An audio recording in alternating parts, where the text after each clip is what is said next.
कभी सोचा है सच्ची लगन और अटूट विश्वास में कितनी ताकत हो सकती है? आज हम एक ऐसे ही बच्चे की अद्भुत कहानी में उतरने वाले हैं, जिसकी भक्ति की शक्ति ने पूरे ब्रह्मांड को हिलाकर रख दिया था। सुनने में थोड़ा अजीब लगता है ना, कि एक छोटा सा बच्चा भगवान को धरती पर आने के लिए मजबूर कर दे। लेकिन भक्त ध्रुव की ये अमर कहानी हमें ठीक इसी सवाल के दिल में ले जाती है। ये कहानी है विश्वास की हर सीमा को पार कर जाने की।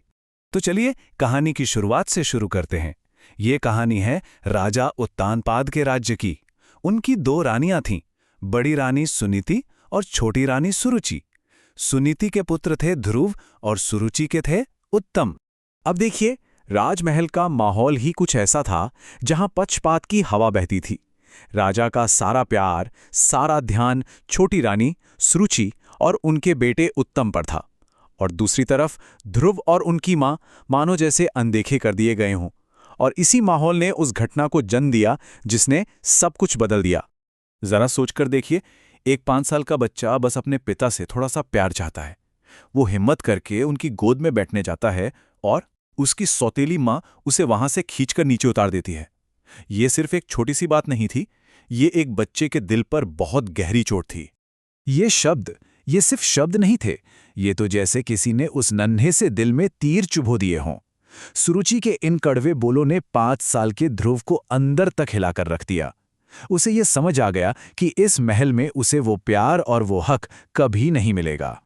अब इतना अपमान सहने के बाद रोता हुआ ध्रुव कहाँ जाता? वो भागा भागा अपनी मां सुनीति के पास गया। उसे लगा मां उसे चुप कराएंगी, दिलासा देंगी। लेकिन मां ने जो कहा, उसने ध्रुव की पूरी जिंदगी का मकसद ही बदल दिया। देखिए, सुनीति ने ध्रुव के आंसुओं को एक मकसद दे दिया। उन्होंने ये नहीं कहा कि जाकर बदला लो या दुखी हो जाओ, बल्कि उन्होंने उसे एक बहुत ऊंचे लक्ष्य की तरफ मोड़ दिया। उन्होंने समझाया कि बेटा, दुनिया का सबसे बड़ा सहारा, सबसे ऊंचा सिंहासन किसी राजा का नहीं, वो तो सिर्फ भगवान का है। और बस, मां के ये शब्द ध्रुव के दिल में उतर गए। उसने एक ऐसा फैसला किया जिसने इतिहास रच दिया। उसने वो राजमहल, वो सुख सुविधा सब कुछ छोड़ दिया और भगवान को ढूंढने के लिए अकेला ही जंगल की तरफ निकल पड़ा। जरा रुक कर इस बात को सोचिए। उम्र सिर्फ 5 साल। जिस उम्र में बच्चे खिलौनों से खेलते हैं, उस उम्र में वो बच्चा राजपाट का सुख छोड़कर अकेले घने जंगल में जा रहा है। ये उसके इरादे की मजबूती को दिखाता है ना?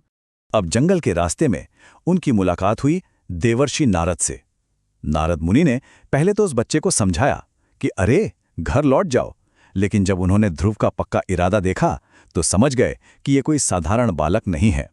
तब उन्होंने ध्रुव को वो शक्तिशाली मंत्र दिया, ओम नमो भगवते वासुदेवाय, जो उसकी साधना का आधार बना।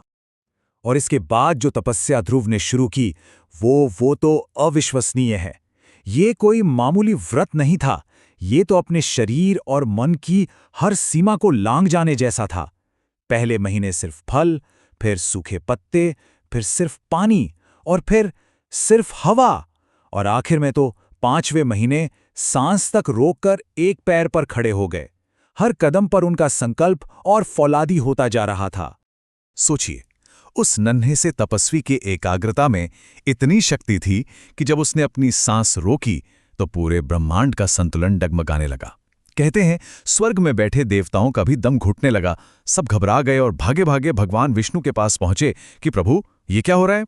तो एक तरफ देवताओं की घबराहट और दूसरी तरफ ध्रुव की अटूट भक्ति।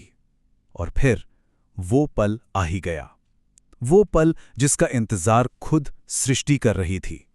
देखते हैं इस असाधारण तप का फल क्या मिला। ध्रुव तो अपनी तपस्या में लीन थे कि अचानक उनके अंदर जो रोशनी दिख रही थी वो गायब हो गई। वो घबरा गए, आंखें खोलीं, और सामने क्या देखते हैं?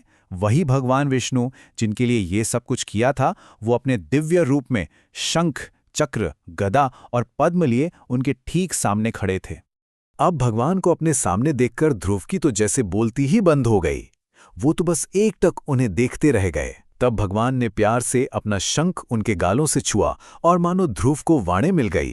भगवान उसकी निस्वार्थ भक्ति से इतने खुश हुए कि उन्होंने उसे वो दिया जो किसी भी पिता की गोद या राजा के सिंहासन से करोड़ों गुना बड़ा था, आसमान में एक ऐसा पद जिसे कोई कभी हिला नहीं सकता। तो भगवान ने एक अचल स्थान का वरदान तो दे दिया, लेकिन इसका मतलब क्या था? ये वरदान ध्रुव के कहानी को हमेशा हमेशा के लिए कैसे अमर बनाने वाला था? और इस तरह वो छोटा सा बालक ध्रुव बन गया ध्रुव तारा, वो तारा जिसे आज भी हम रात में उत्तर दिशा में देख सकते हैं। एक ऐसा अटल सितारा जो हमेशा हमें याद दिलाता है कि पक्के इरादे और सच्ची भक्ति की चमक कभी फीकी नहीं पड़ती। तो ध्रुव की ये कहानी सिर्फ एक कथा नहीं है, इसमें हमारे लिए बहुत गहरे सबक छिपे हैं। ये हमें सिखाती है कि सच्ची लगन से नामुमकिन को भी मुमकिन बनाया जा सकता है, कि विश्वास की कोई उम्र नहीं होती, सिर्फ इरादा पक्का होना चाहिए। और ये कि जब सही मार्गदर्शन मिलता है तो बड़े से बड़ा दर्द भी एक बड़े मकसद में बदल सकता है। और आखिर में एक सवाल खुद से पूछने वाला है। ध्रुव ने अपना लक्ष्य पाने के लिए अपना सब कुछ दांव पर लगा दिया। हमारी अपनी जिंदगी में वो कौन सा ध्रुव तारा है, वो कौन सा लक्ष्य है जिसके लिए हम भी इतनी लगन, इतनी ही एकाग्रता दिखा सकते हैं? इस पर सोचिएगा जरूर।